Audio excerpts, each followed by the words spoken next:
शब बारात के आने से पहले हर साल माफ़ी के मैसेजेस चलना शुरू हो जाते हैं और उसमें लिखा होता है कि मैंने कभी आपकी दिल आज़ारी की हो, हक़ तलफ़ी की हो, पीठ पीछे ग़ीबत की हो तो मैं आपसे माफ़ी मांगता हूँ। इस पर ये सवाल किया जाता है क्या इस तरह माफ़ी हो जाएगी? देखें, ज़हन नशीन रखें कि अगर वाक़ई आपने किसी की दिल आज़ारी की है, किसी की हक़ तलफ़ी की है, तो फिर उससे बराह रास्त मुलाकात करके, और अगर वो दूर है तो फिर फ़ोन करके उससे माफ़ी मांगनी होगी। ये रस्मी मैसेज काम नहीं देगा। कई मरतबा ऐसा होता है कि बहुत सारे लोग मैसेजेस पढ़ते नहीं हैं, क्योंकि इतने सारे मैसेजेस व्हाट्सएप पर आए होते हैं या इनबॉक्स के अंदर इतने सारे मैसेजेस होते हैं कि हर एक का मैसेज बसा औकात हर शख्स नहीं पढ़ पाता। तो ये रस्मी मैसेज या रस्मी माफ़ी का पैगाम ये काफ़ी नहीं होगा।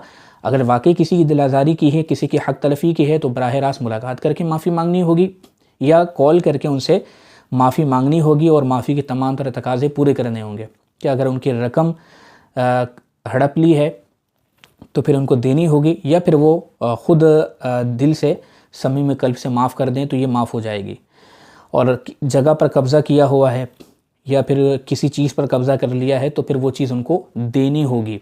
तो दिल आज़ारी की है किसी की और ये यकीनी तौर पर आपको मालूम है कि मैंने उनका हक़ तलफ़ कर दिया उनकी दिल आज़ारी की, तो फिर ये रस्मी मैसेज काम नहीं देगा। इसके साथ साथ एहतियाती तौर पर अगर हर एक को मैसेज कर दिया जाए कि मैं आपसे माफ़ी मांगता हूँ, तो इसमें शरन कोई हरज भी नहीं है। लेकिन जिसके बारे में यकीन है कि आपने उसकी दिल आज़ारी की है, आपने उसकी हक़ तलफ़ी की है, तो फिर इस तरह माफ़ी मांगनी होगी। या तो आप बराह रास्त उनसे मुलाकात करें या फिर इनको कॉल करें और फिर माफ़ी के तमाम तरह तकाज़े पूरे करें। इसके साथ साथ फ्रेंड लिस्ट के अंदर जो आपके दोस्त व अहबाब हैं उनको आप मैसेज करना चाहें माफ़ी का कि अगर मुझसे गैर शऊरी तौर पर अगर कोई गलती हो गई या मैंने कभी आपकी दिल आज़ारी की या मुझसे कभी आपकी ग़ीबत हो गई तो मैं तहे दिल से माफ़ी का तलबगार हूँ। इस तरह मैसेज कर दिया जाए तो हरज नहीं है।